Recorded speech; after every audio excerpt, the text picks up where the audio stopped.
While taking brood data, first remove the top cover, super chamber,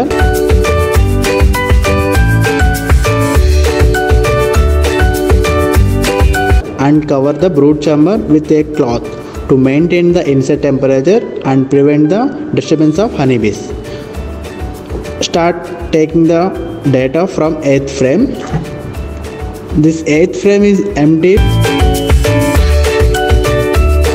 frame and this 7th frame is new comb with raw honey.